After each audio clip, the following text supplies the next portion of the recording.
My name is Madison, and I am 28 years old. Last Tuesday evening, I received a group text from my younger sister Emma that shattered everything I believed about family loyalty. The message read, "Don't come to the weekend barbecue. My new wife says you're not welcome." But that wasn't the devastating part. What destroyed me was discovering that Emma had been systematically poisoning my entire family against me for months, using lies about my supposedly toxic behavior to justify stealing my inheritance and my place in the family hierarchy. Before we dive into how I uncovered this betrayal and executed the most satisfying revenge of my life, tell me where you're watching from. Hit that like button if you've ever dealt with family drama, and subscribe because this story has twists that will leave you speechless. Trust me, you won't want to miss how this family manipulation scheme completely backfired. The barbecue text arrived while I was finishing up my evening shift as a pediatric nurse at Children's Hospital. I had been looking forward to this family gathering for weeks, especially since it would be the first time meeting Emma's wife, Sarah, whom she had married in a small ceremony 3 months earlier. Our family had always been close-knit, or so I thought. I stared at my phone in complete confusion. Emma and I had spoken just 2 days prior about bringing potato salad to the barbecue. We had laughed about our aunt's terrible cooking and made plans to sneak away early if the event became too overwhelming. Nothing in our conversation suggested any tension or conflict. My hands trembling, I immediately called Emma. The phone rang 4 times before going to voicemail. I tried again. Same result. Growing increasingly anxious, I decided to drive to her apartment across town. The 20-minute journey felt like hours as I replayed every recent interaction, searching for clues about what might have gone wrong. When I arrived at Emma's building, I could see lights on in her third-floor apartment. I buzzed the intercom repeatedly, but received no response. Finally, Mrs. Rodriguez, the elderly neighbor I had met during previous visits, emerged from the lobby. "Madison, dear," she said, her expression troubled. "Are you here about the argument?" "What argument?" I asked, my stomach dropping. Mrs. Rodriguez looked uncomfortable. "Yesterday evening, I heard shouting from Emma's apartment. A woman's voice I didn't recognize was saying terrible things about someone named Madison. She was calling you manipulative and claiming you had stolen money from your parents. Emma kept trying to defend you, but the other woman was very aggressive." The pieces began forming a horrifying picture. Sarah, whom I had never met, was apparently spreading lies about me to my own sister. But why would Emma believe these accusations without even discussing them with me? I thanked Mrs. Rodriguez and returned to my car, my mind racing. Instead of going home, I drove to my parents' house in the suburbs. If Sarah was poisoning Emma against me, she might be targeting other family members as well. My mother answered the door with an expression I had never seen before, cold and distant. "Madison, what are you doing here so late?" "Mom, what's going on?" "Emma uninvited me to the barbecue, and I don't understand why." My mother sighed heavily and invited me inside, but she didn't offer her usual warm hug. We sat in the living room where I had spent countless childhood evenings, but the atmosphere felt foreign and hostile. "Sarah explained everything to us last week," my mother said quietly. "About how you've been spreading rumors about their marriage, questioning Sarah's motives, and making Emma feel guilty about being happy." I felt like I had been punched in the stomach. "Mom, I've never said anything negative about Emma's marriage. I've never even met Sarah. How could I spread rumors about someone I've never encountered?" My mother's expression remained skeptical. "Sarah showed us screenshots of text messages where you criticized her background and questioned whether she was marrying Emma for financial reasons." "That's impossible," I said, pulling out my phone. "Look at my message history with Emma. Show me these supposed screenshots." But as my mother reluctantly showed me the images on her phone, I realized I was looking at sophisticated forgeries. The messages appeared to come from my number, but the language and writing style were completely different from how I normally communicate. Someone had created fake conversations to frame me. The most disturbing revelation came when my mother mentioned that Sarah had also shared concerning information about my job performance and personal relationships. According to Sarah's narrative, I was a bitter, jealous person who couldn't handle Emma's happiness and success. She even told us about the incident with your ex-boyfriend Marcus, my mother said. How you falsely accused him of cheating and tried to turn his friends against him. My blood ran cold. Marcus and I had dated briefly 2 years ago, and our relationship ended amicably when we realized we wanted different things. There had never been any cheating accusations or drama. More importantly, I had never discussed Marcus with Emma in detail, and certainly never mentioned him to anyone named Sarah. This meant Sarah had somehow obtained private information about my past relationships and was using it to construct elaborate lies. The level of premeditation and malicious intent was staggering.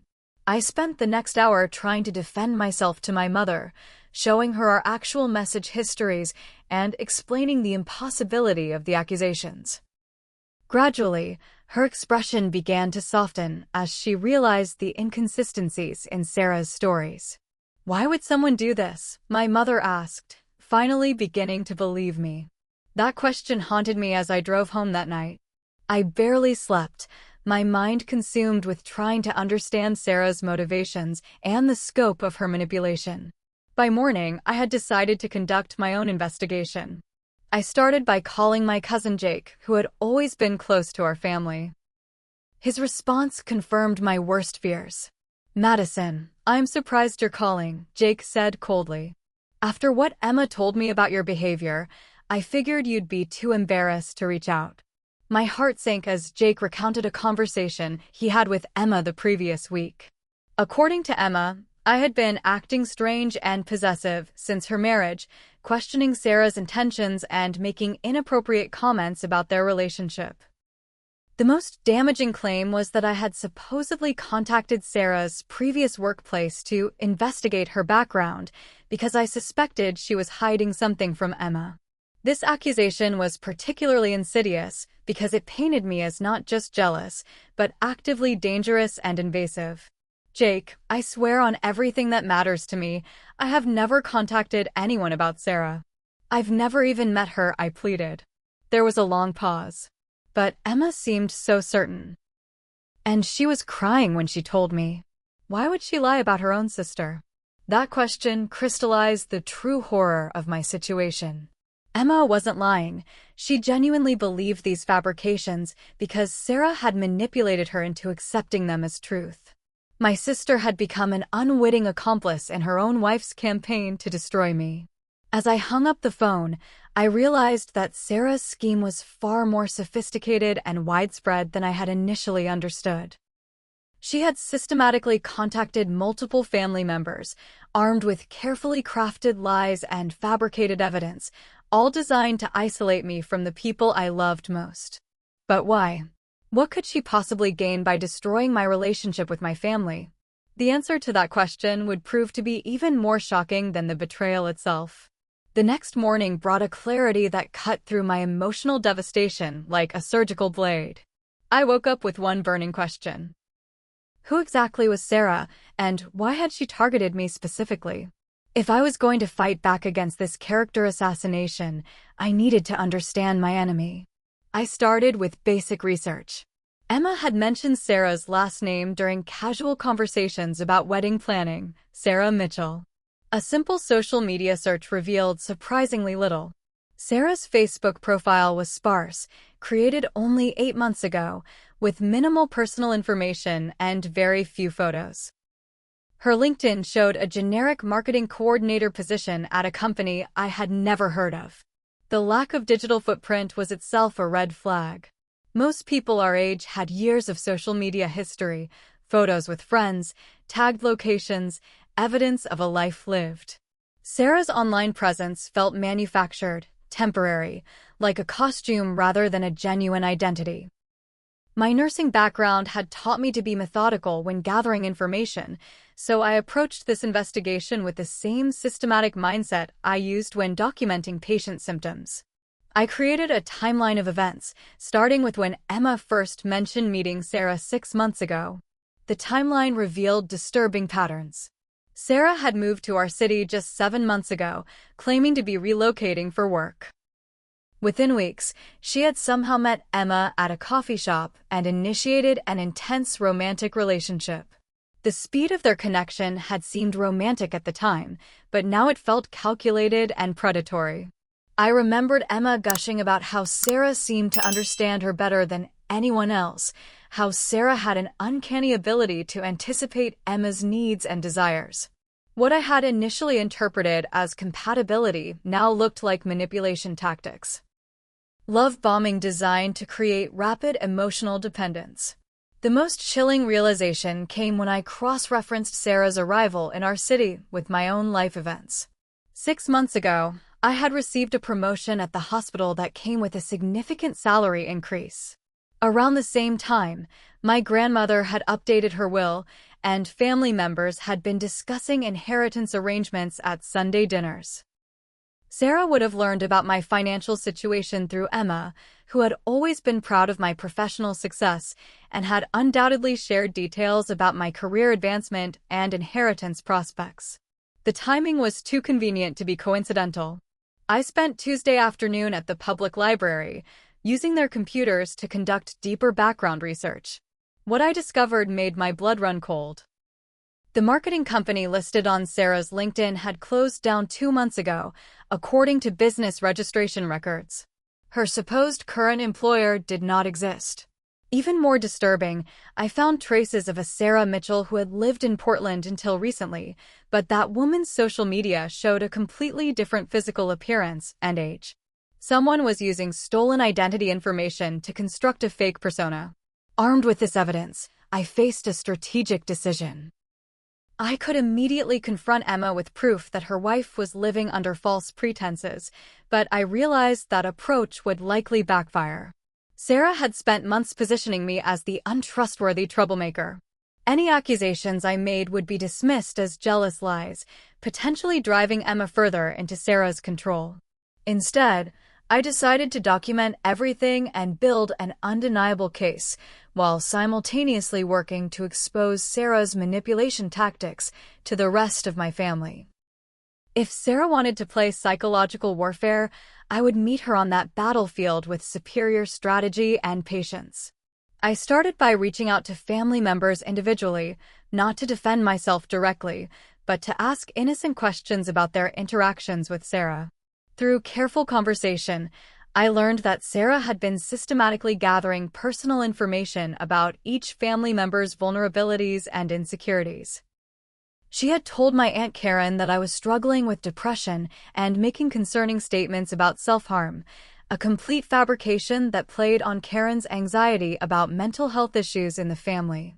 She had informed my Uncle David that I had been asking inappropriate questions about his recent divorce and making judgmental comments about his dating life. Each lie was carefully crafted to exploit existing family dynamics and personal sensitivities.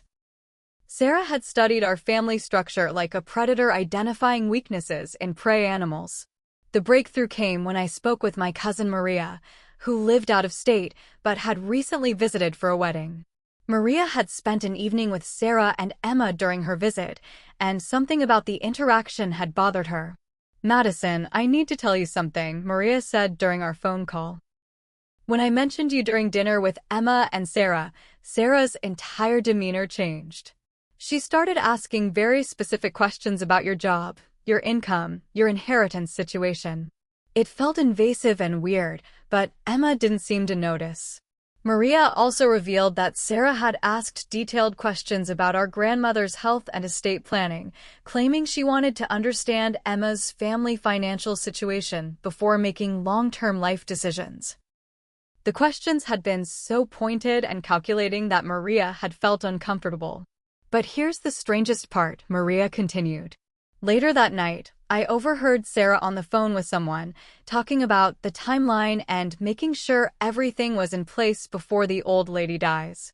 When she realized I was listening, she quickly hung up and claimed it was a work call. The pieces suddenly clicked into place with horrifying clarity. Sarah wasn't just trying to isolate me from the family for personal gratification. She was positioning herself to inherit my portion of my grandmother's estate. By destroying my relationship with the family and establishing herself as Emma's protective spouse, Sarah could potentially influence inheritance decisions and access family wealth. My grandmother, now 87 years old, had always been very generous to her grandchildren. Emma and I were set to inherit equal portions of a substantial estate that included property, investments, and family heirlooms worth several $100,000. If I were estranged from the family when my grandmother passed away, Emma would likely inherit everything, giving Sarah access to wealth she could never earn legitimately. This wasn't just personal vendetta, it was financial fraud on a massive scale, executed through psychological manipulation and identity theft. Sarah had chosen Emma as a target not because of love, but because Emma represented access to intergenerational wealth and a trusting family structure that could be exploited. Understanding Sarah's true motivations transformed my approach entirely. This wasn't about defending my reputation anymore, it was about protecting my sister from a dangerous criminal who was using her as a pawn in an elaborate inheritance scam. I realized I needed professional help to expose someone this sophisticated and ruthless. But I also knew I had advantages that Sarah didn't expect. As a healthcare professional, I understood how to document evidence meticulously. As Emma's sister, I knew her personality and vulnerabilities better than any outsider could manipulate. Most importantly, I had something Sarah would never possess: genuine love for my family and the moral conviction that comes from fighting for truth rather than personal gain. The war was far from over, but now I understood the battlefield and my enemy's strategy. Sarah had made one critical miscalculation. She had underestimated the protective instincts of someone fighting for family survival. Wednesday morning marked the beginning of my counteroffensive, though Sarah remained unaware that war had been declared. I took a personal day from the hospital, claiming family emergency, which was technically true, and dedicated myself to systematic intelligence gathering and alliance building. My first priority was documenting every piece of evidence I had discovered. I created detailed files containing screenshots of Sarah's minimal social media presence, records of the defunct marketing company, timeline correlations between her arrival and family financial discussions, and transcripts of my conversations with family members who had been fed false information about me. But documentation alone wouldn't be sufficient to overcome months of careful psychological manipulation. I needed to create situations where Sarah would reveal her true nature to witnesses who couldn't be dismissed as biased or jealous. The opportunity presented itself when I learned that my parents were planning a surprise birthday dinner for my grandfather's 80th birthday the following week. Emma had mentioned the event in passing during one of our last normal conversations, before Sarah's campaign of destruction reached its current intensity. I called my mother, carefully avoiding any direct confrontation about the accusations against me. Instead, I focused on my grandfather's birthday and volunteered to help with planning and preparation. My mother seemed surprised but pleased by my initiative, especially since I offered to handle the floral arrangements and coordinate with the restaurant. "I want this to be perfect for Grandpa," I told her, and my genuine emotion came through clearly.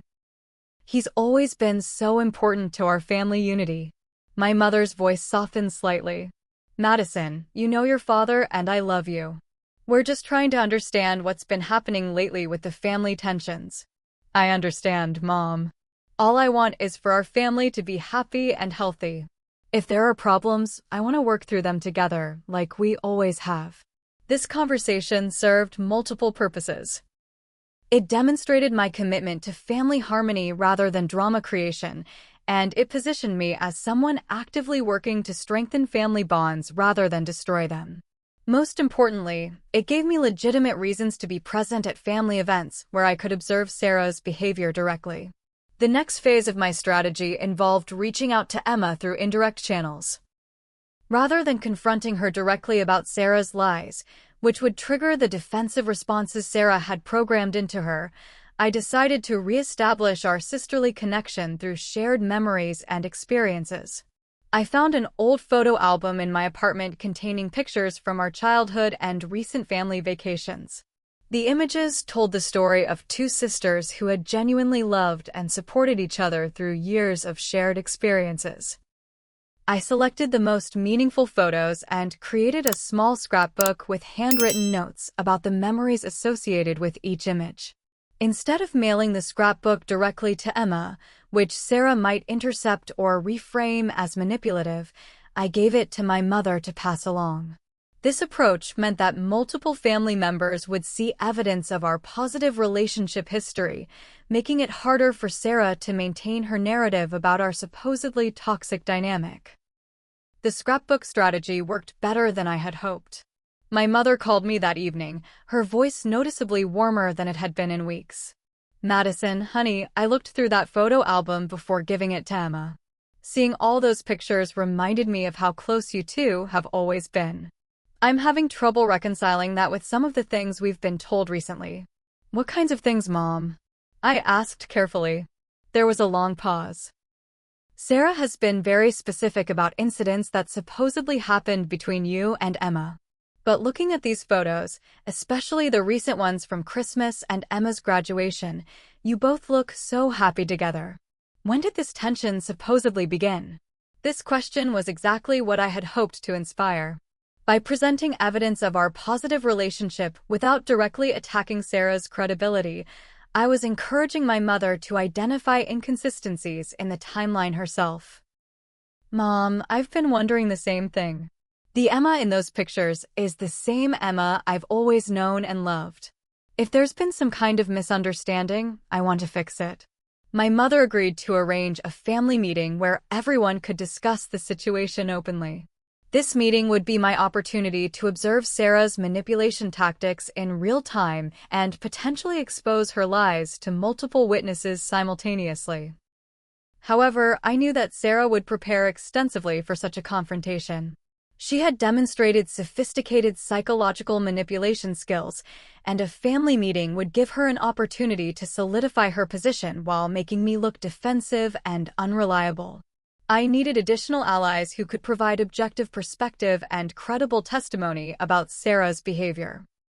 This led me to contact Detective Robert Chen from the fraud division of our local police department, whom I had met through my work at the hospital during cases involving child abuse investigations. Detective Chen listened carefully as I outlined the evidence of identity fraud, financial motivation, and systematic family manipulation. While he couldn't open an official investigation without more concrete proof of criminal activity, he agreed to provide guidance about documenting evidence and protecting myself legally. "What you're describing sounds like a sophisticated confidence scheme," Detective Chen explained. "These perpetrators often target families with significant assets and emotional vulnerabilities. The psychological manipulation you've described is consistent with patterns we see in inheritance fraud cases." He advised me to continue documenting everything and to be particularly careful about any legal documents or financial arrangements that Sarah might try to influence. Most importantly, he warned me that people capable of this level of manipulation often escalate when they feel threatened. If she realizes you're investigating her background, she might accelerate her timeline or attempt to discredit you more aggressively. Be prepared for the situation to get worse before it gets better. This warning proved prophetic sooner than I had expected. Thursday evening, I received a phone call from Emma. Her voice was strained and emotional, unlike any conversation we had shared in recent months. "Madison, we need to talk. Can you meet me tomorrow afternoon?" My heart raced with hope and anxiety. "Of course, Emma. Where would you like to meet?" "The coffee shop on 5th Street, where we used to study together in college." "Come alone." The location choice was significant. A place associated with positive memories and sisterly bonding, away from Sarah's immediate influence. This could be the breakthrough I had been hoping for, but it could also be a trap designed to gather more information for Sarah's campaign against me. I spent Thursday night preparing for every possible scenario. If Emma was genuinely reaching out because she had discovered inconsistencies in Sarah's stories, I needed to be ready with evidence and emotional support. If she was acting as Sarah's agent to gather intelligence about my activities, I needed to be prepared to protect my investigation without alienating my sister further. The stakes couldn't be higher. This meeting would likely determine whether I could save my relationship with Emma and protect my family from Sarah's fraud, or whether I would lose my sister permanently to a skilled manipulator's control. As I lay in bed that night, staring at the ceiling and rehearsing possible conversations, I realized that tomorrow would mark the turning point in this psychological warfare. Either truth would finally penetrate Sarah's web of lies, or I would discover just how completely my sister had been turned against me. The next morning would reveal which outcome fate had chosen, but regardless of Emma's motivations for requesting this meeting, I was determined to fight for her with everything I had. Sarah might be a skilled manipulator, but she had never faced someone fighting for the most powerful force in human relationships, the unbreakable bond between sisters who had grown up protecting each other from a harsh world. That protection instinct was about to be tested like never before. Friday afternoon arrived with unseasonable warmth, but I felt cold as I approached the coffee shop where Emma and I had spent countless hours during our college years. Through the window, I could see her already seated at our usual corner table, her hands wrapped around a steaming mug, staring blankly at the surface. When I entered, Emma looked up with eyes that were red-rimmed and exhausted. The vibrant, confident woman I knew had been replaced by someone who looked fragile and confused. Sarah's psychological manipulation had clearly taken a devastating toll on my sister's mental health. "Madison," Emma said quietly as I sat down across from her. "I don't know what's real anymore." Those words hit me like a physical blow. This was exactly what skilled manipulators accomplished. They destroyed their victims' ability to trust their own perceptions and memories. Emma was living in a constant state of psychological confusion, unable to distinguish between reality and the elaborate fiction Sarah had constructed. "Emma, what's happened? You look exhausted." She laughed bitterly. "I haven't been sleeping well." "Sarah says it's because I'm feeling guilty about cutting you out of the family, but I don't understand why I would feel guilty if everything she's told me about your behavior is true."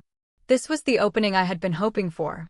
Emma's subconscious was rejecting Sarah's programming, creating internal conflict that manifested as insomnia and emotional distress. Her intuitive understanding of our relationship was fighting against the false narrative she had been fed. "What exactly has Sarah told you about my behavior?" I asked carefully. Emma pulled out her phone and began reading from what appeared to be a detailed list. "She says you've been spreading rumors about our marriage, questioning her background, contacting her former employers, making inappropriate comments about her family's financial situation, and trying to turn our relatives against her." Each accusation was delivered in Sarah's language rather than Emma's natural speaking style. My sister was essentially parroting a script that had been drilled into her through repetition and emotional manipulation. "Emma, look at me," I said gently. "Do those accusations sound like something I would do? More importantly, do they sound like words you would normally use to describe behavior?" Emma's forehead creased with concentration. "What do you mean?" "You just used phrases like inappropriate comments about financial situation and contacting former employers. Those aren't expressions you've ever used before. They sound like legal language or corporate terminology." I watched as Emma mentally reviewed what she had just said, and confusion flickered across her features. This was the crack in Sarah's programming that I needed to exploit. "Emma, I want to show you something, but I need you to promise me you'll look at it with an open mind." I pulled out my phone and opened the folder containing screenshots of Sarah's minimal social media presence, the evidence of her fake employment history, and the timeline correlations I had documented. "This is Sarah's Facebook profile," I said, showing Emma the screen. "It was created 8 months ago. Before that, there's no digital evidence that Sarah Mitchell existed anywhere online." Emma stared at the screen, her confusion deepening. "That's not possible." "Sarah told me she's had social media accounts for years, but deleted most of her old content because of problems with an ex-boyfriend. Look at the creation date, Emma. It's right here in the metadata." As Emma examined the evidence, I continued presenting information systematically, the way I would document patient symptoms for a medical diagnosis. I showed her the records proving that Sarah's supposed employer had been defunct for months, the identity inconsistencies I had discovered, and the suspicious timing of Sarah's arrival in our city. But the most powerful evidence came when I played the recording I had made of my conversation with our cousin Maria, who had described Sarah's invasive questions about family finances and the overheard phone conversation about timelines and the old lady. Emma's face went pale as she listened to Maria's account. Madison, why would Maria make this up? She wouldn't, Emma. Maria has no reason to lie about this. She was trying to protect you by telling me about behavior that made her uncomfortable. I watched my sister process this information, her analytical mind finally engaging with evidence instead of accepting emotional manipulation. Emma had always been intelligent and logical, but Sarah had deliberately kept her in a state of emotional turmoil that prevented clear thinking. There's something else, Emma said slowly. Yesterday, I found Sarah going through my laptop when I came home from work. She claimed she was looking for a recipe I had bookmarked, but she was actually in my email account, reading messages from you and other family members. This revelation confirmed my suspicions about how Sarah had obtained private information to construct her lies. She had been systematically violating Emma's privacy to gather intelligence for her manipulation campaign. Emma, I think Sarah has been reading your personal communications for months. That's how she knew enough about our family dynamics to create convincing lies about everyone. My sister's hands were shaking as the full scope of Sarah's betrayal became clear. Madison, I feel so stupid. How did I not see this? You're not stupid, I said firmly. You're the victim of sophisticated psychological manipulation by someone who probably has extensive experience with this type of fraud. This isn't your fault. But even as Emma began accepting the truth about Sarah's deception, I knew the most dangerous phase was just beginning. Sarah would realize that her control over Emma was slipping, and people this manipulative often became desperate and unpredictable when their schemes were threatened. Emma, we need to be very careful about how we handle this. If Sarah realizes you know the truth, she might escalate her behavior or try to damage our family in other ways. What do you mean? Think about it. She's already demonstrated that she's willing to forge text messages and create fake evidence. If she feels cornered, she might try to turn this situation against both of us. Emma nodded slowly, her natural intelligence finally freed from Sarah's emotional manipulation. What should we do? We need to document everything and involve other family members, but we need to do it strategically. Sarah has spent months positioning herself as the victim of my supposed jealousy. If we move too quickly, she might convince everyone that we're conspiring against her. As we developed our plan to expose Sarah's true nature to the rest of the family, I felt a mixture of relief and apprehension. I had successfully broken through Sarah's psychological control over my sister, but the war was far from over. Sarah had proven herself to be a skilled and ruthless opponent. Now that Emma and I were working together again, Sarah would undoubtedly launch a counterattack designed to destroy us both before we could expose her fraud to the entire family. The next phase would test every ounce of strategy and courage we possessed. Saturday morning brought the calm before the storm, though neither Emma nor I realized how quickly Sarah would discover our reconciliation and retaliate. We had agreed to meet at my apartment to plan our approach for revealing Sarah's deception to our parents and extended family members who had been poisoned against me. Emma arrived looking more like herself than she had in months. Clear-eyed and determined, though still processing the emotional trauma of realizing she had been systematically manipulated by someone she had trusted completely. She brought with her a box containing what she described as evidence I should have noticed months ago. Madison, I went through everything after our coffee shop meeting yesterday, Emma said as she emptied the box onto my kitchen table. Sarah's behavior makes perfect sense now that I know what to look for. The contents were damning. Printed emails showing Sarah asking detailed questions about family financial arrangements, screenshots of internet searches on Emma's laptop for information about inheritance laws and estate planning, and handwritten notes in Sarah's handwriting containing personal details about various family members that she had no legitimate reason to possess. Most disturbing was a notebook containing what appeared to be a timeline of family events, with particular focus on our grandmother's health updates and any mentions of will modifications or financial planning discussions. Sarah had been methodically tracking our family's wealth and planning her approach with the precision of a military operation. "Emma, this is evidence of criminal conspiracy," I told her as we examined the materials. "She's been planning to defraud our family from the moment she arrived in town." But our planning session was interrupted by a phone call that changed everything. Emma's phone rang with a call from our mother, and the conversation that followed revealed that Sarah had already begun her counterattack. "Emma, honey, I need you to come home immediately," our mother said, her voice strained with anxiety. "Sarah called us this morning in tears, claiming that Madison has been threatening her and trying to break up your marriage. She's saying Madison contacted her at work yesterday and made disturbing statements about what would happen if she didn't leave you alone." Emma and I exchanged horrified glances.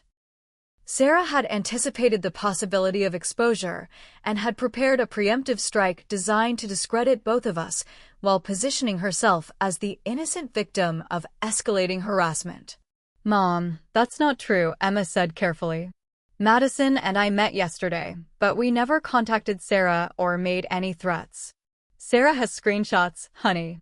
She showed them to your father and me. The messages are very threatening and disturbing. We're considering involving the police." The sophistication of Sarah's manipulation was breathtaking. She had somehow created fake threatening messages, probably using the same techniques she had employed to forge earlier conversations, and was now using them to turn our parents against both Emma and me simultaneously. "We need to get to my parents' house immediately," Emma said after ending the call. "If Sarah is showing them fabricated evidence, we need to present our evidence before her version becomes accepted as truth." But as we drove toward our family home, we discovered that Sarah's counterattack was far more comprehensive than we had anticipated. Emma received a series of text messages from various family members, all expressing concern about my supposed escalating behavior and questioning Emma's safety in continuing to associate with me. Sarah had clearly spent the entire night contacting family members individually, armed with fabricated evidence and a carefully crafted narrative about my mental instability and dangerous obsession with destroying her marriage. She was systematically burning bridges between Emma and me while simultaneously portraying herself as a concerned wife protecting her spouse from an unhinged sister. When we arrived at our parents' house, we found Sarah already there, sitting on the living room couch with tissues in her hand and our parents flanking her protectively. Her performance was Oscar-worthy, the perfect image of a vulnerable woman seeking protection from harassment and threats. "Emma," Sarah exclaimed when she saw us enter together. "Thank God you're safe. I was so worried when Madison convinced you to meet her yesterday. Did she threaten you too?" The audacity was stunning.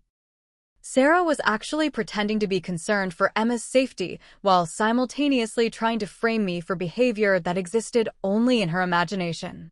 "Sarah, we need to talk," Emma said quietly. "All of us together." But Sarah immediately began crying harder and turned to our parents. "I don't feel safe having this conversation with Madison here. She's already shown that she's willing to make threats when she doesn't get her way." My father, who had always been protective of family members he perceived as vulnerable, stepped forward with an expression I had never seen before, cold anger directed at me. "Madison, I think you should leave," he said firmly. "We need to discuss this situation, and Sarah shouldn't have to feel threatened in our home." The moment had arrived when everything would be decided.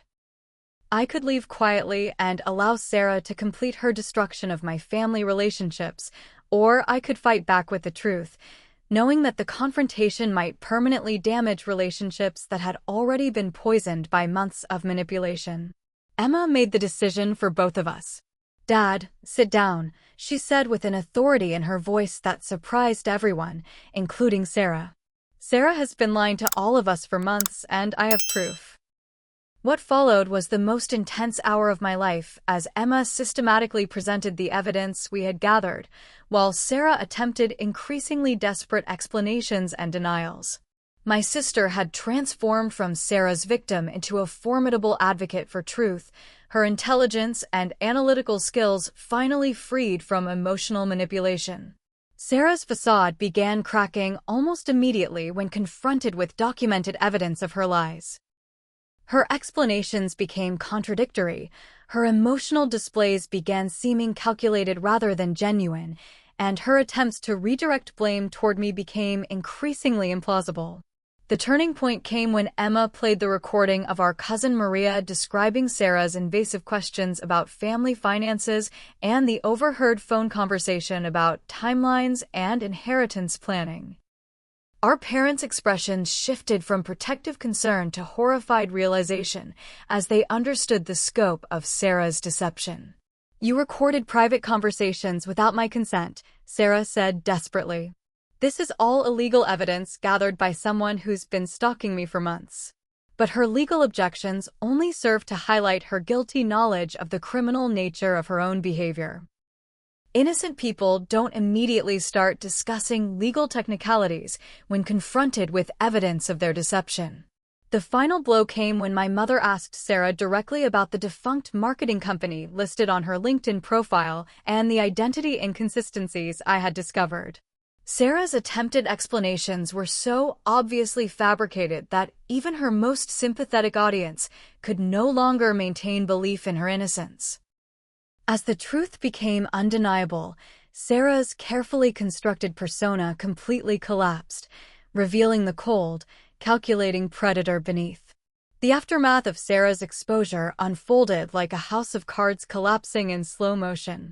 Within 48 hours of our confrontation at my parents' house, Sarah had packed her belongings and disappeared from Emma's apartment, leaving behind only a brief note claiming she needed space to think about their relationship. But Emma and I both knew she was running from the inevitable consequences of her fraud scheme. Detective Chin had been correct when he warned that people like Sarah often escalate when cornered, but he had also mentioned that they typically flee when their deception is thoroughly exposed to multiple witnesses. The immediate priority was damage control within our family. Sarah's manipulation campaign had been so systematic and convincing that several relatives remained suspicious of the sudden reversal in circumstances. Some family members questioned whether Emma and I had somehow conspired to frame Sarah, unable to accept that they had been so thoroughly deceived by someone they had welcomed into their homes. My Aunt Karen was particularly resistant to accepting the truth, having formed a genuine emotional connection with Sarah during their conversations about mental health and family dynamics. Sarah had exploited Karen's compassionate nature by fabricating stories about her difficult childhood and previous abusive relationships, creating a false bond based on shared trauma that never existed. "I just can't believe that someone could lie so convincingly about such personal things," Karen said during a family meeting the following week. Sarah seemed so genuine when she talked about her struggles. Emma, who had spent the week processing the full scope of how she had been manipulated, became our family's most effective advocate for understanding Sarah's sophisticated deception techniques. "And Karen, that's exactly how these people operate," Emma explained patiently. "They study their targets and create false connections based on information they gather through careful questioning and observation." Sarah spent hours asking me about everyone's personal struggles and vulnerabilities, claiming she wanted to understand our family dynamics better. The healing process was complicated by the fact that several family members were embarrassed about how easily they had been manipulated. Uncle David, in particular, struggled with accepting that he had believed false information about my supposedly judgmental attitude toward his divorce, information that Sarah had used to create distance between us. But slowly, through patient conversation and gentle presentation of evidence, our family began rebuilding the trust and connection that Sarah had systematically undermined. The process revealed how much damage had been done beyond just the lies about me. Sarah had been creating subtle divisions between various family members, weakening overall family cohesion to make her manipulation easier. 3 weeks after Sarah's departure, Detective Chin called to inform me that Sarah Mitchell's real identity had been discovered through fingerprints left on items in Emma's apartment. Her actual name was Sandra Morales, and she had a criminal history spanning 3 states, with previous convictions for identity theft, marriage fraud, and elder financial abuse. She's done this before, Detective Chin explained. Multiple times. She targets families with aging relatives who have significant assets, marries into the family quickly, then works to position herself for inheritance access while eliminating potential obstacles, which is where you came into the picture. The revelation that Sarah was a serial predator with extensive criminal experience helped our family understand how they had been victimized by someone with professional-level manipulation skills. This wasn't a case of poor judgment or family dysfunction. They had been targeted by someone who made a living exploiting human trust and compassion. Emma struggled significantly with processing the trauma of realizing that her entire relationship had been built on calculated deception. The woman she had married, the person she had shared intimate thoughts and feelings with, had never existed. Sandra had created a fictional persona designed specifically to exploit Emma's personality traits and emotional vulnerabilities. I keep wondering what was real, Emma told me during one of our weekly coffee shop meetings that had become part of our healing routine. Did she ever have genuine feelings for me, or was everything just part of the scheme? These questions were heartbreaking because they had no satisfying answers. People like Sandra operate without the emotional connections that normal people consider fundamental to human relationships. Emma had loved someone who was essentially performing a character role for financial gain. But Emma's recovery process also revealed her extraordinary strength and resilience. Rather than withdrawing from relationships entirely, she committed herself to understanding manipulation tactics and helping other people recognize the warning signs of predatory behavior. She began volunteering with a nonprofit organization that provided support for victims of financial fraud and romantic scams. Her personal experience with sophisticated psychological manipulation made her uniquely qualified to help others process the confusion and self-blame that typically follows these victimization experiences. I want to turn this nightmare into something that helps other people avoid what I went through, Emma told me 6 months later. If sharing my story can help one other person recognize these warning signs, then maybe some good can come from all of this. Our family relationships emerged from this crisis stronger than they had been before Sandra's arrival. The experience of working together to uncover truth and protect each other had reinforced bonds that had been taken for granted. We had learned not to take family loyalty for granted and to communicate more directly about concerns and conflicts instead of allowing outside manipulation to create divisions. My grandmother, who had been Sandra's ultimate target, was deeply shaken by learning how close she had come to being financially victimized. But she also expressed pride in how the family had ultimately protected each other from a sophisticated criminal scheme. This experience taught me that our family's greatest strength isn't our money or property, my grandmother said during our Christmas gathering that year. It's our willingness to fight for each other when someone tries to tear us apart. The legal proceedings against Sandra continued for months, with evidence from our case helping to strengthen prosecutions in other states where she had victimized different families. Emma's testimony was particularly powerful because it documented the psychological manipulation tactics from the victim's perspective, providing insights that helped law enforcement understand how these predators operate. Looking back on this experience now, I realize that Sandra's attempt to destroy my family relationships ultimately made them stronger.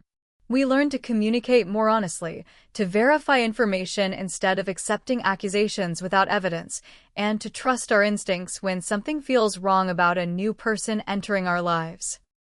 The experience also taught me that justice isn't always immediate or obvious, but truth has a persistent power that eventually overcomes even sophisticated deception. Sandra thought she could manipulate our family's love and trust to serve her criminal purposes, but she underestimated the strength of genuine relationships built on years of shared experiences and mutual support. Emma and I are closer now than we have ever been, united by surviving an attack on our family that could have permanently destroyed our relationships. We learned that real love and loyalty can withstand attempts at manipulation, and that family bonds based on truth are ultimately stronger than any lies designed to tear them apart. Have you ever dealt with someone who tried to manipulate your family relationships or turn loved ones against each other? The warning signs I learned from this experience could help protect your family from similar predators. Share your thoughts in the comments below about how families can stay strong when facing external manipulation. If this story resonated with you, please like this video and subscribe for more real-life family drama stories. Share this with anyone who needs to understand how sophisticated manipulation actually works. Awareness is our best defense against people like Sandra. Thank you for watching my family's journey from betrayal to justice, and remember that truth and genuine love will always triumph over deception and manipulation when we stand together and fight for each other.